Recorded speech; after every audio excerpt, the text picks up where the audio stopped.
So thou, O son of man, I have set thee a watchman unto the house of Israel. Therefore thou shalt hear the word of my mouth, and warn them from me. Have no fellowship with the unfruitful works of darkness, but rather expose them. Coming to you from an undisclosed location in Middle Tennessee and examining current events from a biblical perspective, this is Bible News Radio with your hosts, Randall and Stacy Harp.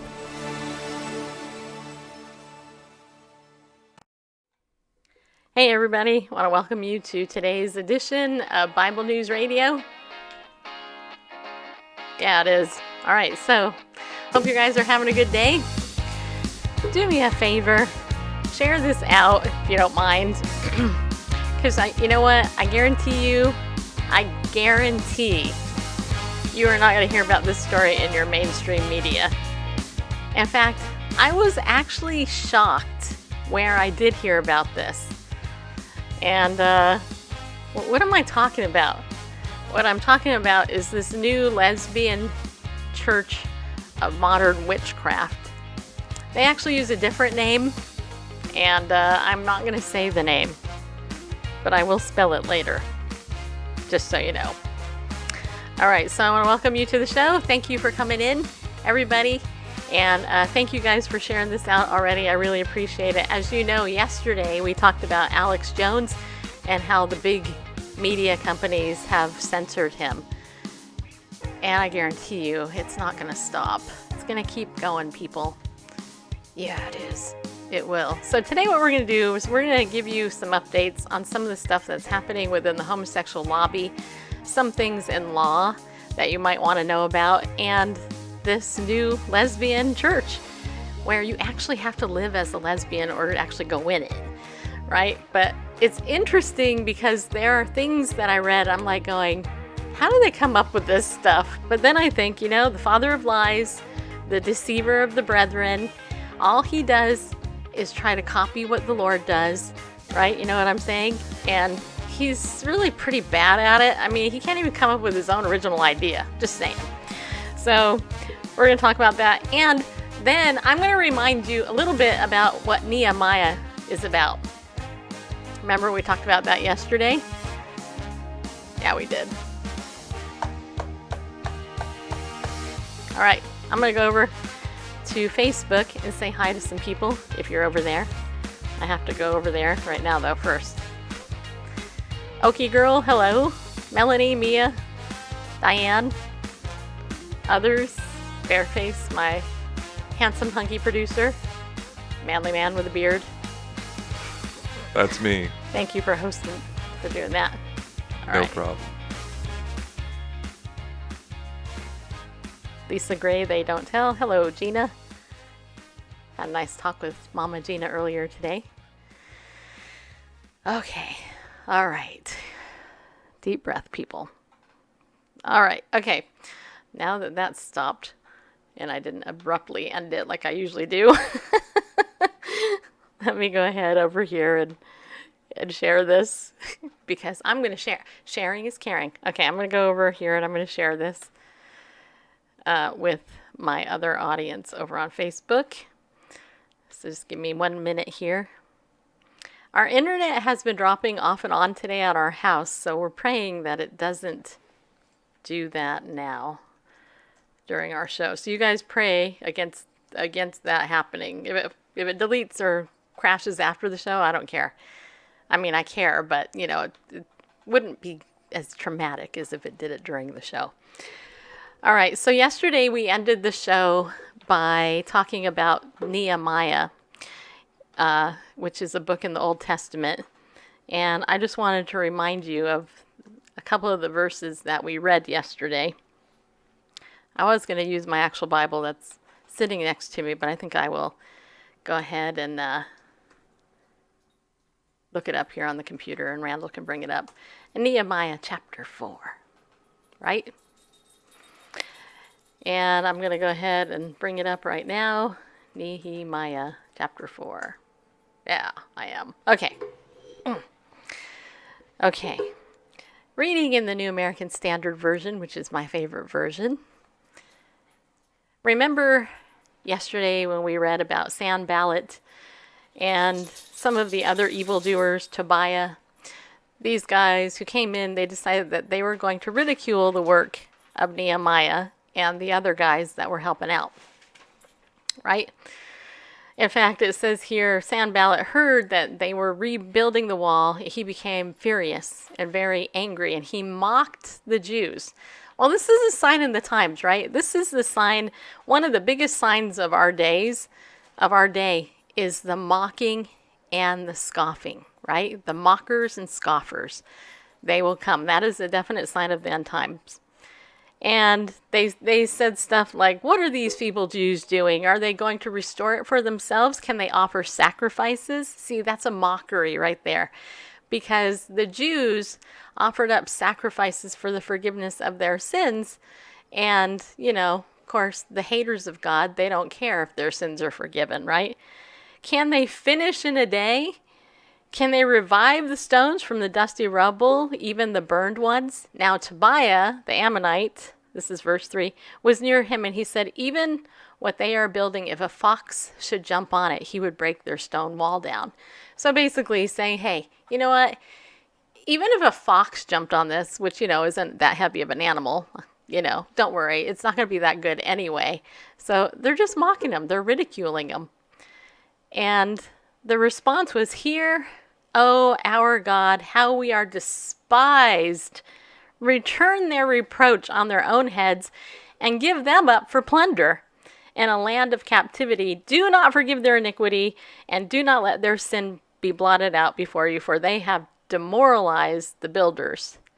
Right? So we built the wall, and the whole wall was joined together to half its height, for the people had a mind to work.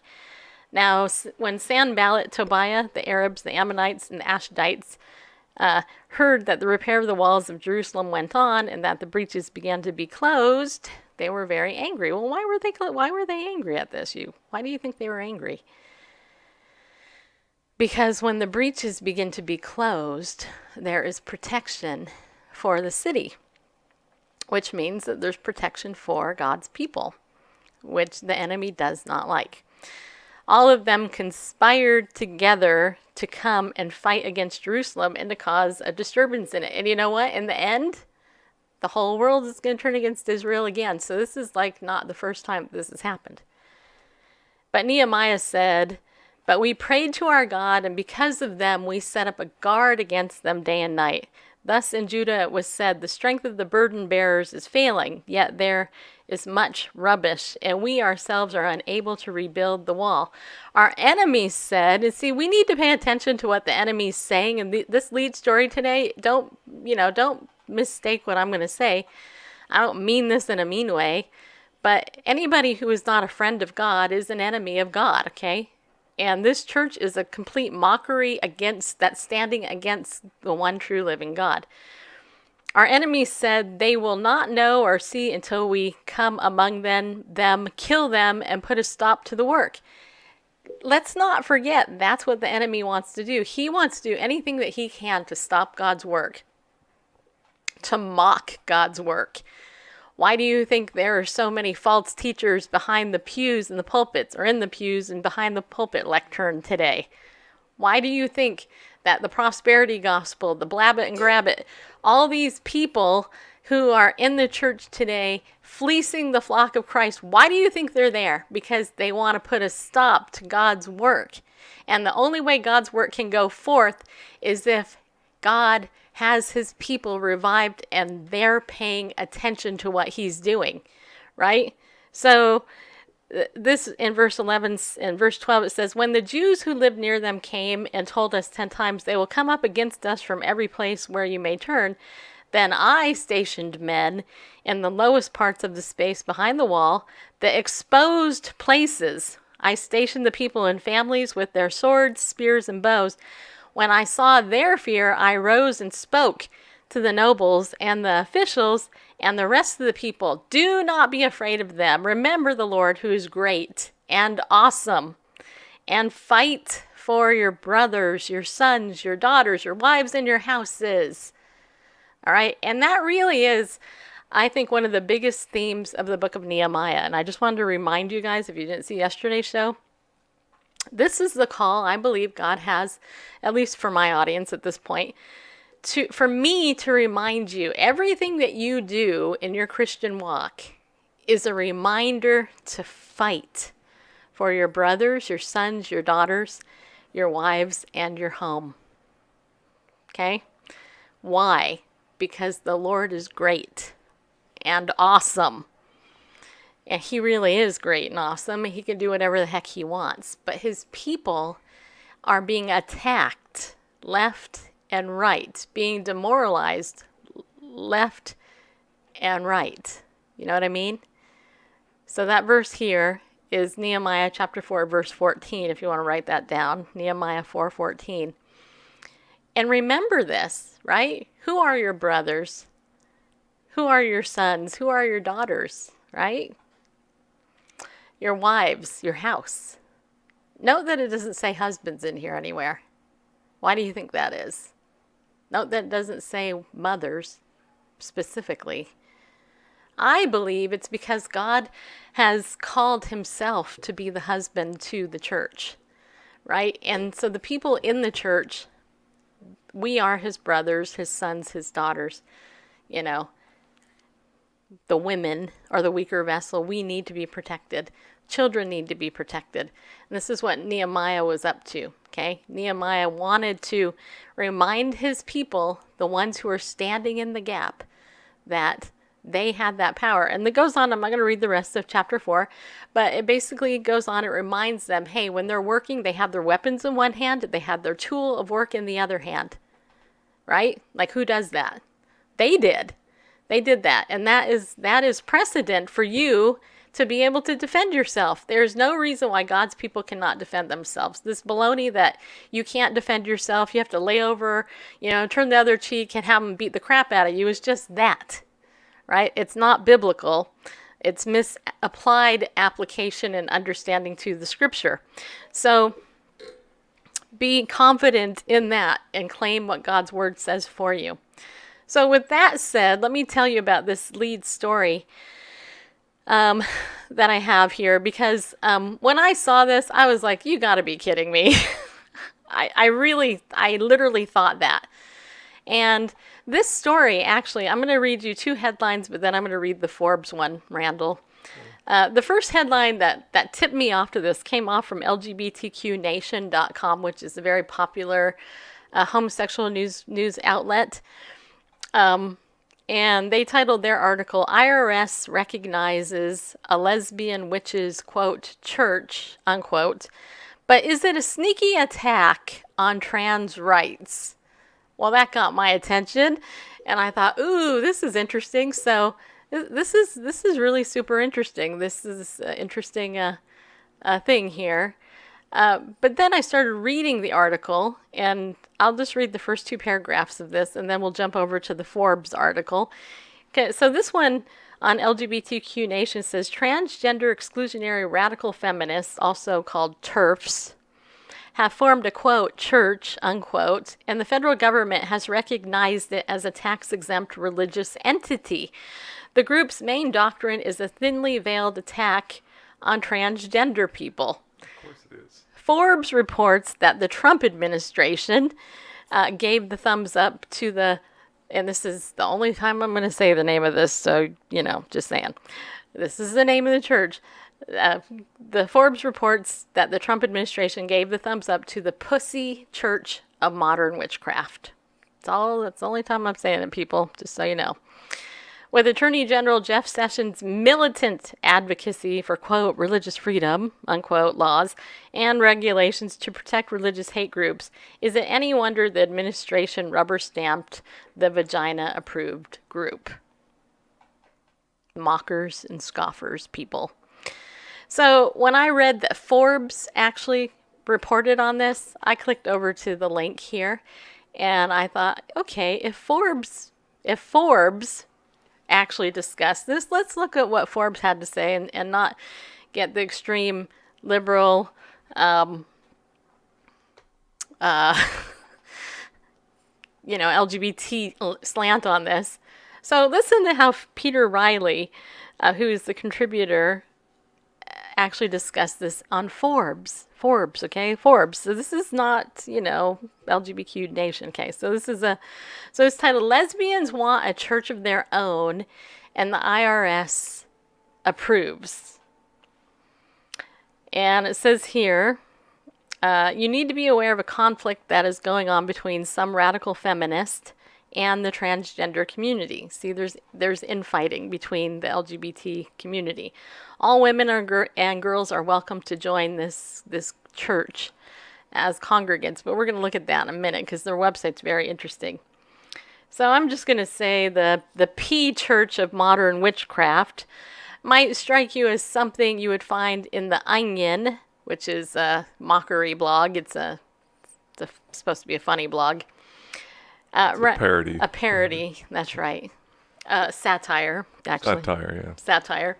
So P Church of Modern Witchcraft might strike you as something you would find in the Onion rather than here on a Forbes tax blog, but it's a real deal. You can find it on Charity Navigator and GuideStar. Okay, both those are organizations that actually track 501c3s and what they make, all that stuff.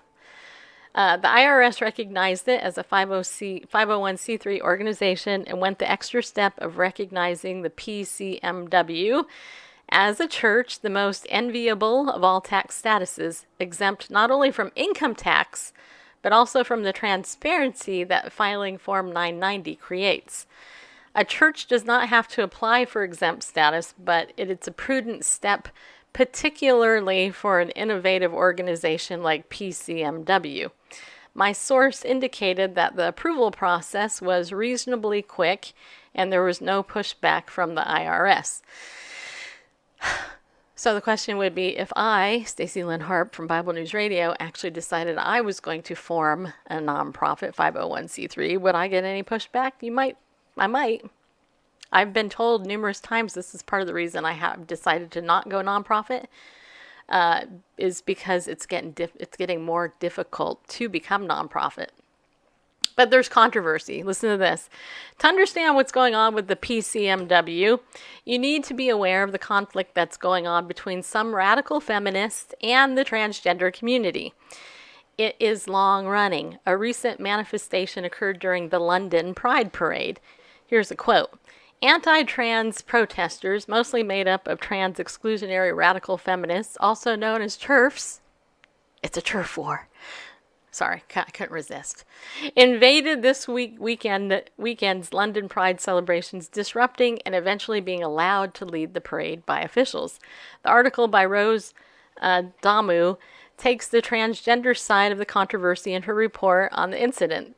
That is what seems to be close to the consensus in progressive circles, framing the issue as one of discrimination against an oppressed minority, which is one of the tactics here in the good old handbook After the Ball, which I've mentioned numerous times on the show. Ground zero of the controversy was probably the Michigan Women's Festival, and it's interesting because it's actually spelled woman, W-O-M-Y-N. So Michigan Women's Festival. Michelle Goldberg's article in the New Yorker, What is a Woman, might be a good place to start if this 40 years war is news to you, which probably is. If you want to dig into the rad femme side, there's a collection of essays, Female Erasure, What You Need to Know About Gender Politics, War on Women, the Female Sex, and Human Rights. This is a tax blog. Remember, we're reading from Forbes, people. So that's enough on the underlying controversy. By the way, some people consider TERF to be a slur. I don't know if there is a satisfactory substitute. I did see gender critical suggested. It took me a long time to come up with not conventionally tax compliant as a neutral way of describing tax protesters, but that term has not taken off, so I hesitate to even make an attempt with TERF. I will try GCRF for start, but it probably won't come up that often. So the question is, who can join the PCMW, the lesbian-only church? Here's what the website says, and it actually does say it. You can actually go over to the website, which is pussychurchofmodernwitchcraft.com. You said it. I know, I said it again, but, that's the only time I'm going to say it. You can go there. You can check it out. It says here, all women and girls are welcome to join P Church as congregants. We also need women who can serve P Church in growing and strengthening our congregation. If you are able to offer your time, skills, money, or other resources in support of P Church, please contact us. A woman is an adult female human. A girl is a minor female human. The P Church serves women and girls only. Males are not permitted to participate regardless of how they identify. We expressly reject the concepts of gender identity, transgenderism, and gender as being meaningful to defining what a woman or a girl is. Now, I think this is funny myself. I mean, I really do. I think it's hilarious in so many ways because it's funny to me that, you know, just like within the white community, there's often, you know, wars between white people, and in the black community, there's, you know, dark skin versus light skin, who's blacker than blacker, and all this. I remember when I was in my cultural diversity class in graduate school, and I remember sitting there with my culturally different, ethnically different classmates, talking about the racism in the black community. And this was with a black friend of mine. I mean, is it African American or black? I don't know. I mean, is there a big debate between white and Caucasian? You know, we all bleed the same, like Mandisa sings, right? But anyway, so I learned about the infighting within the races, right? You know, often in the white community, you'll hear white trash, you know, oh, those white trash people, you know, blah, all that, the class distinctions, all that stuff. So here, it's funny. This is actually on the website. And this is so discriminatory. This is why it's funny to me, because it's so discriminatory. It goes against everything the LGBT community always yaps about regarding inclusion, right? So I'm going to read this again in case you just came in. A woman is an adult female human. I wonder why they got to use the word human in there. That's weird. A girl is a minor female human. The P Church serves women and girls only. Males are not permitted to participate regardless of how they identify. We expressly reject the concepts of gender identity, transgenderism, and gender as being meaningful to defining what a woman or a girl is. Sorry, guys. This is a girls only club. You can't come in no matter what. Even if you're a man pretending to be a woman, if you don't have that V, just so you know, you're out. Listen to this. The Articles of Incorporation elaborate a little further with more exclusive requirements for the trustees. Who can lead the PCMW? A trustee position shall be open to all those who possess the following qualifications. 1, being female at birth.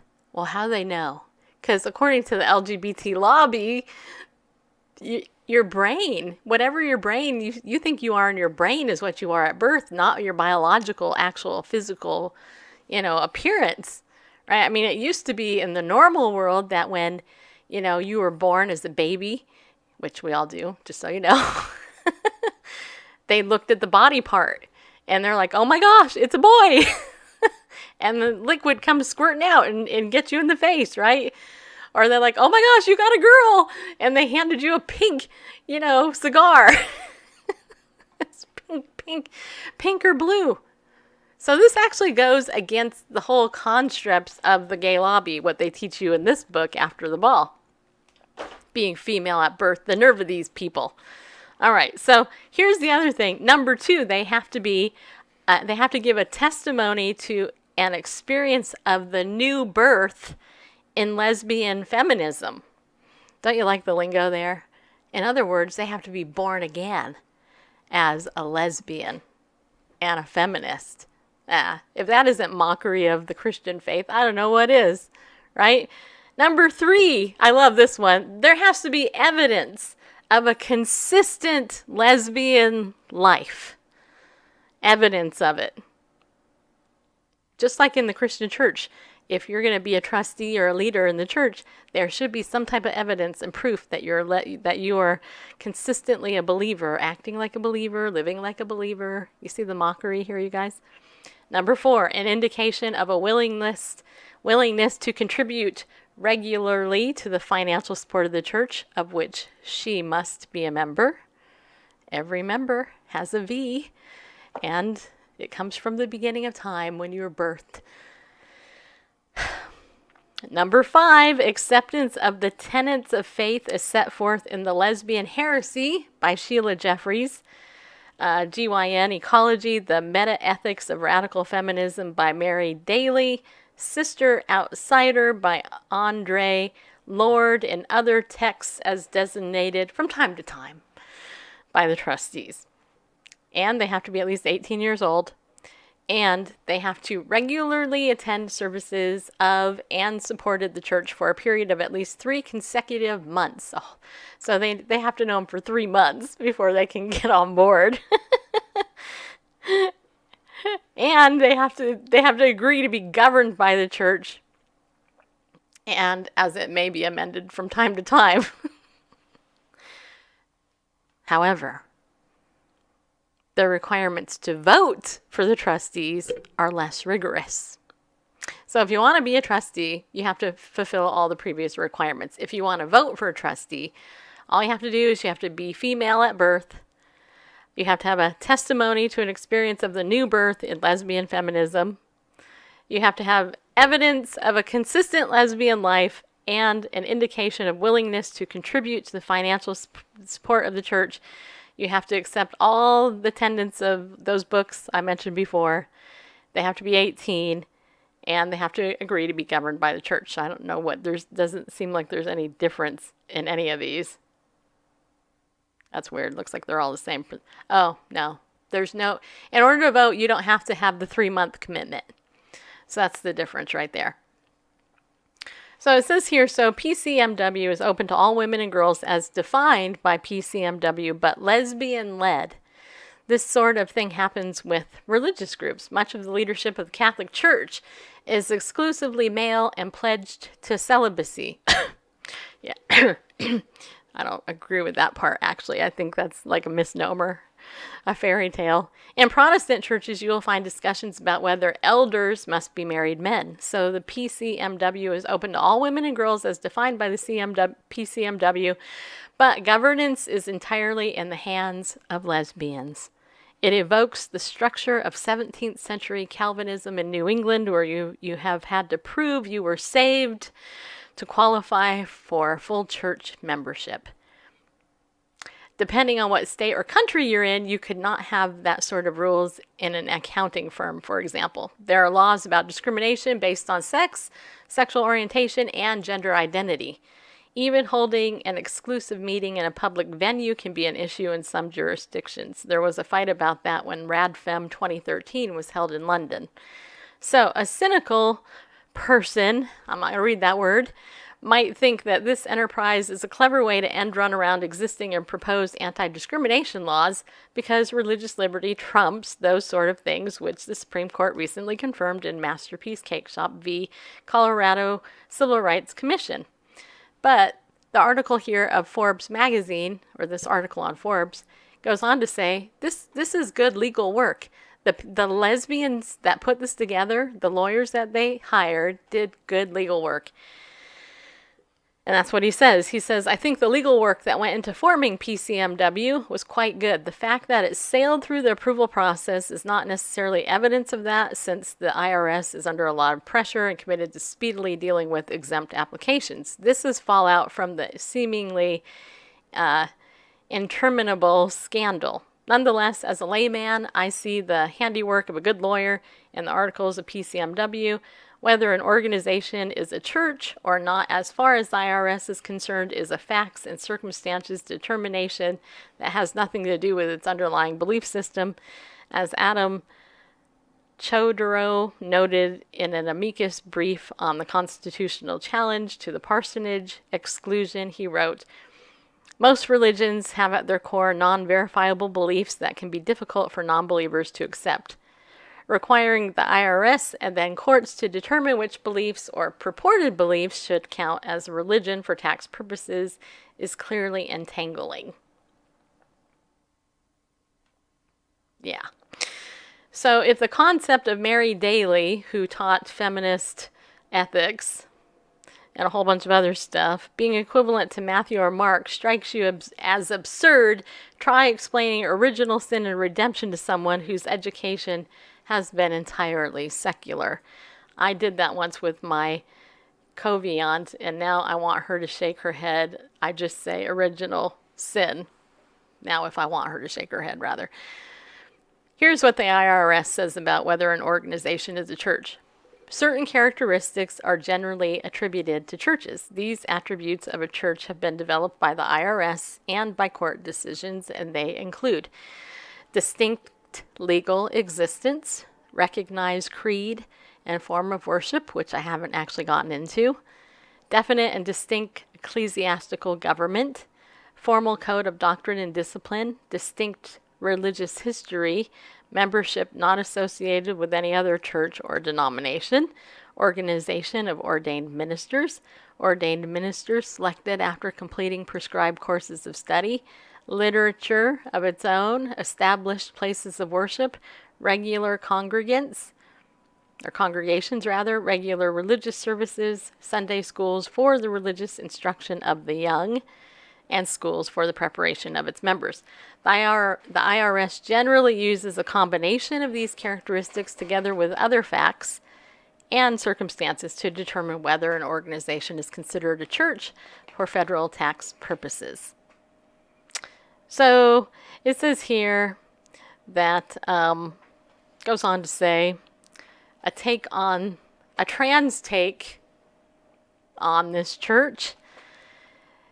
The author says, I reached out to Antonia Ellie Dorsey of the Trans 100. His initial response was, wow, a church in which the gospel is aversion, anxiety, and animus towards trans people will likely appeal to few folks. And I have no doubt they will recruit a good 100 or so members. Radicalization, no matter who does it, though, is never a positive thing. I asked her, aka a guy pretending to be a girl, on whether the IRS should have granted church recognition to PCMW, and he said no, which has nothing to do with being a trans. Instead, it has to do with the idea that this church is relying on a religious belief founded in secular materials, which are often explicitly hostile to religion as a whole. It would be like the IRS recognizing a group which promotes slavery text as a basis.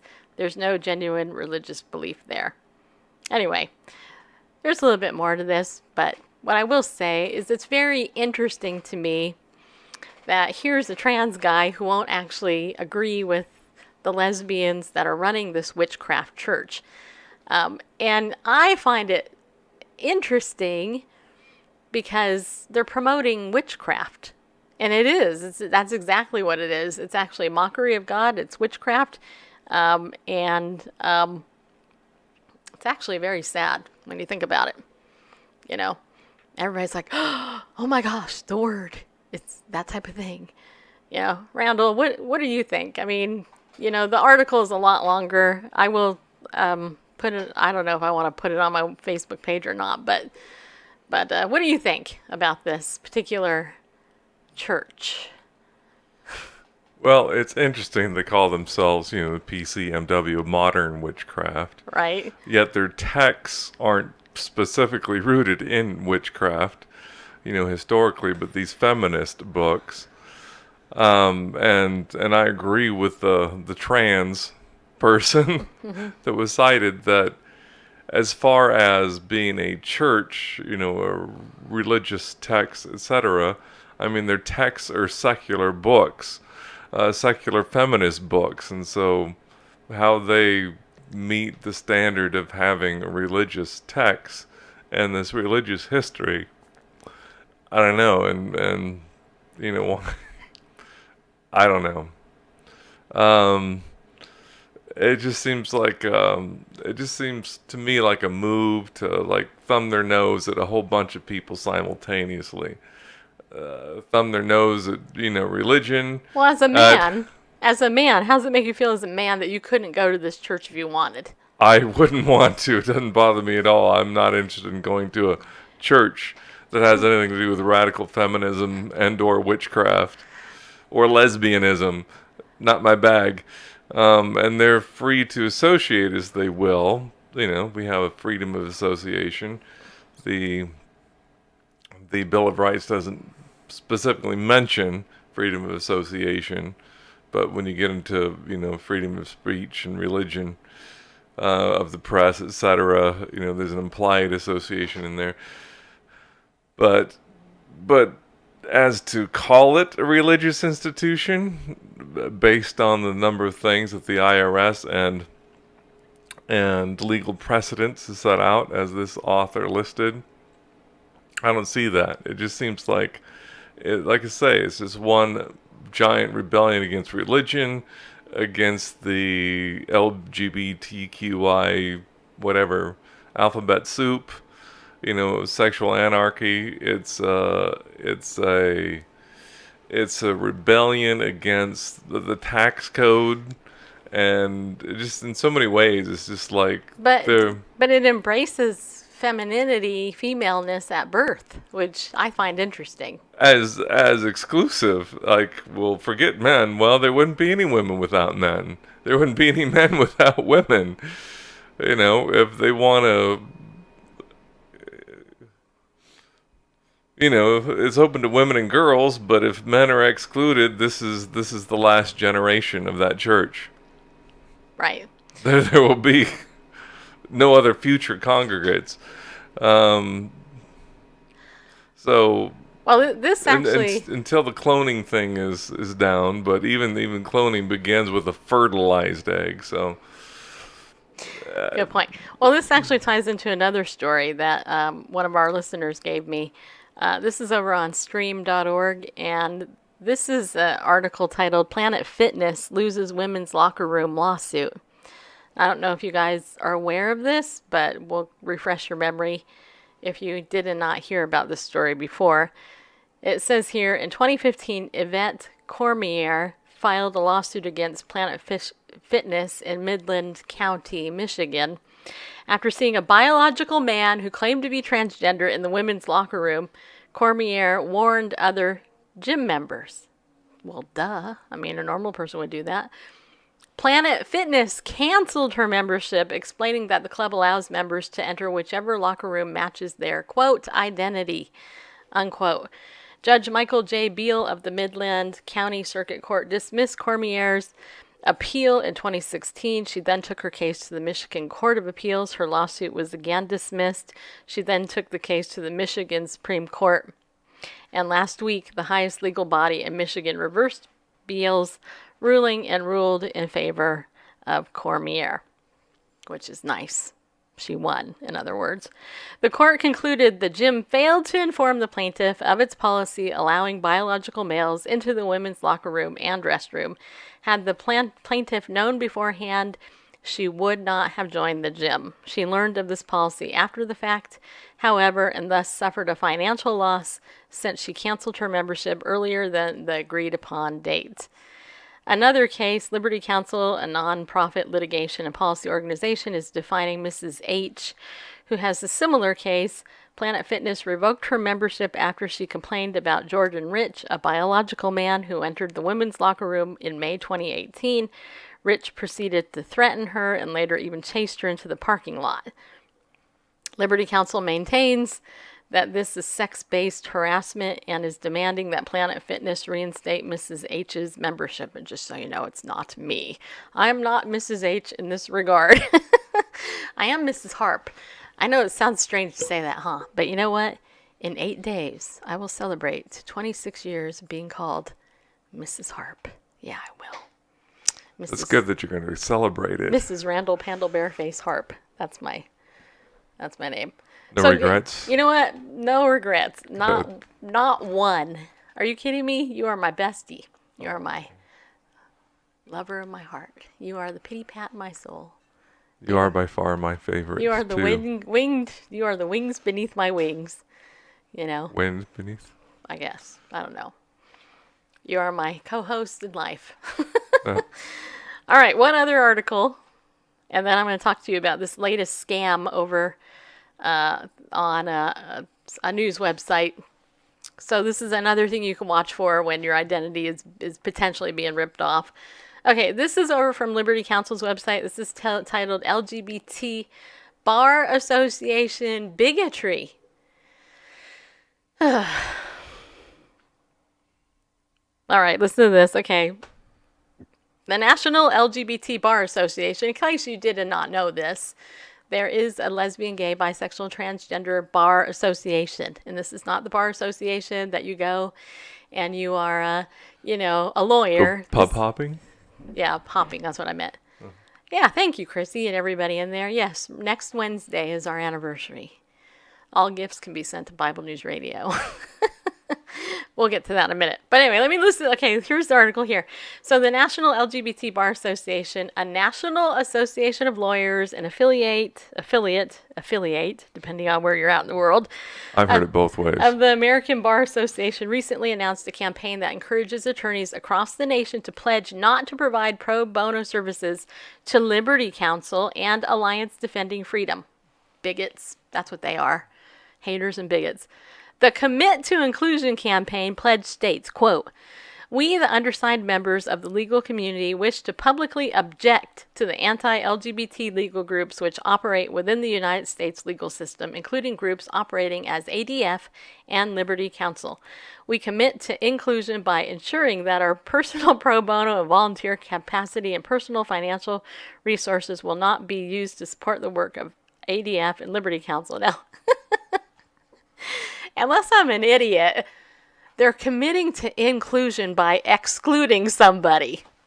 How does that make even sense to them? Does that even make sense? It's like we're all about inclusion. We're all about inclusion, but you're about exclusion, so we're going to exclude you in our inclusiveness. We're going to exclude your exclusiveness in our inclusion. It's just another type of exclusion. So to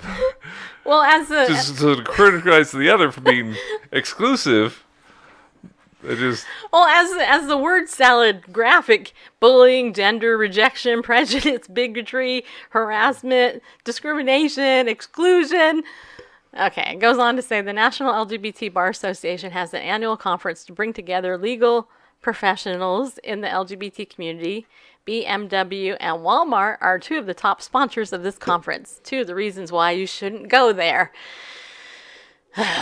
It is shameful that an association of lawyers wants to shut the courthouse doors to millions of Americans who believe in natural marriage and who oppose the anti-religious freedom agenda of some LGBT activists, said Matt Staver, founder of and chairman of Liberty Counsel. The courthouse should be open to all, no matter your beliefs, right? The LGBT Bar Association is upset because Liberty Counsel and ADF are winning many important cases all the way up to the Supreme Court. They might as well extend their so-called boycott to the justices on the High Court. Their boycott is that ridiculous. So, yeah. So again, I mean, it just goes to the, quote, bullying tactics. That's where are the Christian organizations targeting the non-Christian ones who are winning cases that they don't agree with? Where are they? Just curious. Yeah, Matt Saber makes a good point. I mean, it's one thing to say, well, we don't appreciate, what they're doing. So let's make sure none of our members do any sort of work for them. But what about the justices who have decided in favor of plaintiffs and or defendants, that the ADF or Liberty Counsel have defended? It's like, well, do they have no right to sit as a judge because they disagree with their interpretation of the law or advocacy, whatever? All right, I have a question. It's this myth of moral neutrality. I was thinking about doing some teaching out of this book. It's called After the Ball, How America Will Conquer Its Fear of Hatred of Gays in the 90s. I was wondering how many of you would like me to start doing like some teaching in a series to elaborate on the tactics of the LGBT lobby. That way you know what we're up against. In fact, I think it might be actually fun for me to do a story and then you get to tell me what tactic did they use. Because, first of all, the LGBT community likes to deny that this book even exists. They hate this book because it literally is the literal actual playbook on what they've done to indoctrinate the media, and the world into their particular worldview. We, on the other hand, have the Holy Bible, which gives us our particular worldview. And it's holy, just so you know. All right, so put a 1 if that's something that you think would be of interest to you, because it's actually a very interesting book, just so you know. It's actually LGBTQQ. It's actually way more than that, actually. But for short, we'll just, for now, call it LGBTQ. Q. R. P. The pedophilia is in there, too. You can't forget that. And then there's going to be a B That in would be there. M, though. There would be a B for bestiality and some other stuff, too. So, anyway, I'm going to recommend a couple of books to you from our actual sponsors. Okay, so this is Ariel Ministry is our sponsor. And this book here, Come and See, is a really good book. It's Messiah, Yeshua, Divine Redeemer, Christology from a Messianic Jewish perspective. You guys actually need this book in your library. Not only just because it looks great, it's a really great cover, but because the content inside is going to deepen your walk with the Lord, and that's what you want, right? You definitely want a deeper walk with the Lord. So you can be bold in this culture and not be ashamed of the gospel. Okay, so you guys are saying you want that. Okay, good. Well, we'll start doing that then. Another book I want to tell you about is this book called The Remnant of Israel, The History, Theology, and Philosophy of the Messianic Jewish Community. If you want to know about the history of Israel, why Israel is so important, this is a great little handbook to get as well. You can go to ariel.org. You can get either one of these books. Save 20% when you use the coupon code Bible News. Dr. Arnold Fruchtenbaum is the author of both of these books, and he is a world-renowned scholar that's usually booked out 3-4 years in advance for his Bible teachings that he goes and he actually teaches all over the place. If you go over to our website, BibleNewsRadio.com, on the resources page, you can also see some other products that we recommend. There's also a free Bible study for this month, talking about, the Gentiles. Why is God saving Gentiles today? Why is God saving Gentiles today? Which is free. You guys can download it. I know a couple of you have. I hope you're enjoying the Bible studies there. And don't forget also to follow us on Bullhorn. We are posting the show over there after the show. After this show, we're actually taking the audio, we're putting it over on Bullhorn. We're also doing a couple of other things over there. And actually, if you are already on Bullhorn, they have updated the app again, so make sure you get the latest updated version for the app. And share out the app on your social media, wherever you're at. Just say, hey, go follow Stacy and Randall Pandle Bareface at Bible News Radio on Bullhorn, where their motto is stand out and be heard. And you know what? Begin to create a community of your own, as well as supporting the one that we have there. That's what it's for. It's for activists, podcasters, radio hosts, prayer leaders. The head of the company that founded that app is a believer. That's part of the reason why they're supporting our show and sponsoring it. And when you go to ariel.org and you buy something, you show that sponsor that you like the fact that they sponsor us. So, also, if you want to be a pillar of the community, you can sign up to be a pillar of our community over at our website. A pillar of the community is just somebody who donates to our show regularly. The best part for us is when you sign up to be a pillar, then we know we can calculate and depend on the income that you're going to donate every month if it automatically comes out using our PayPal or credit card, whatever it is that you decide to use.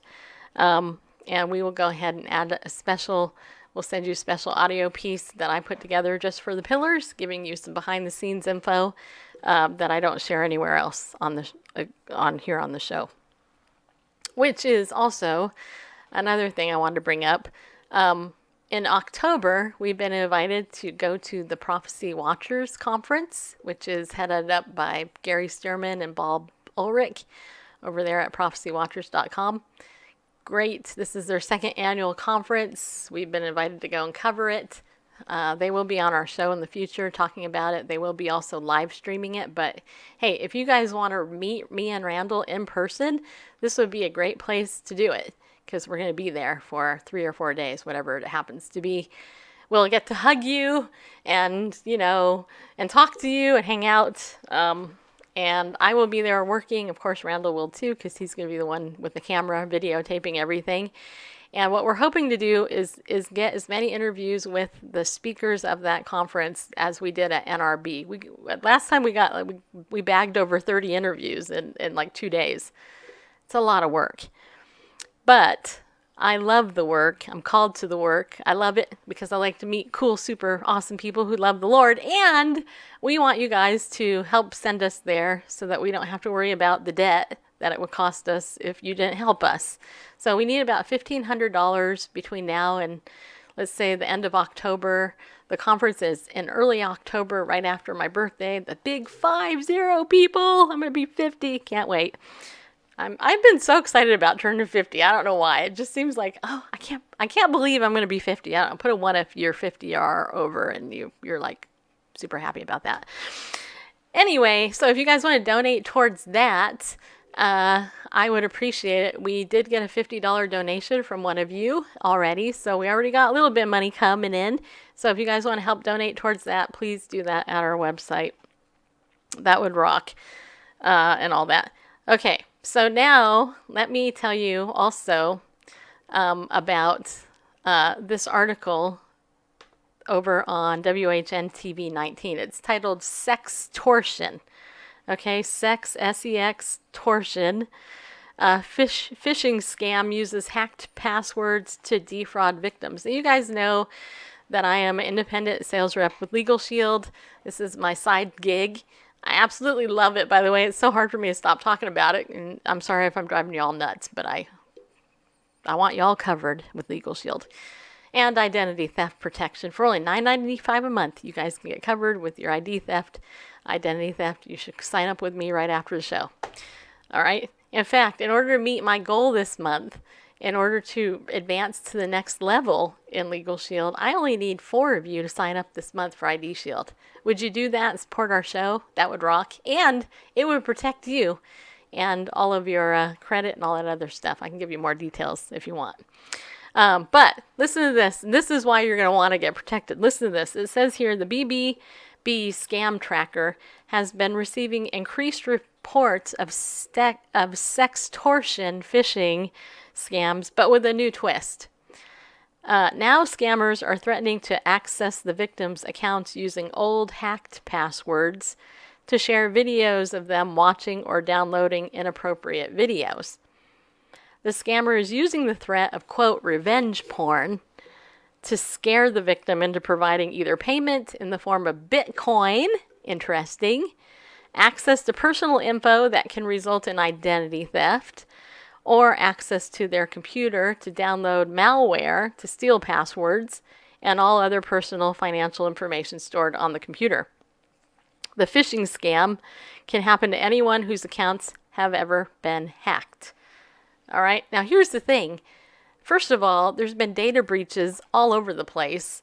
Equifax and others have had their data breached, which means what? It means that the personal data that you have on file with them have been stolen by these evildoer people. So most of us have actually been breached. In fact, almost everybody that I've signed up for ID Shield, when they go into their email, there's been something in there they didn't know about. Put a 1 if you're already signed up and you saw something in your ID Shield thing that you didn't know was there.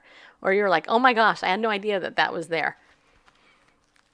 I had my email like 5 or 6 different times. In fact, just 2 days ago, I got an email alert on my ID Shield app telling me to look at it. And on there, it showed that my email, my Gmail, actually, there's 2 or 3 different things on there, different alerts. I did not recognize them, so I called up on my ID Shield app. I called the investigator, because that's what you do when you don't know what the thing is they're talking about. I called them up, and they looked at what the situation was, and I said, "Well, what is this? Because I don't know about this. It looks like somebody tried to change my password to my Gmail account." And the investigator said, "What we discovered was that your info is on the black market." Well, that's one of the things that ID Shield covers that all these other services that you hear about don't. They actually scan the deep dark webs, and they figure out where your info is put. And they tell you, you might want to go in there and change that. Okay, so anyway, most of us have been hacked. In fact, a lot of my friends on Facebook have been hacked lately. Okay, so anyway, the scammer will propose 2 options: to pay the specified amount in Bitcoin to make the videos disappear, or ignore the email, which will result in the release of the inappropriate videos. And it says here, although the threat of exposure is frightening, there have been no reports of videos being sent due to lack of payment. The email is a scare tactic, with the scammer not following through because no such videos exist. All right.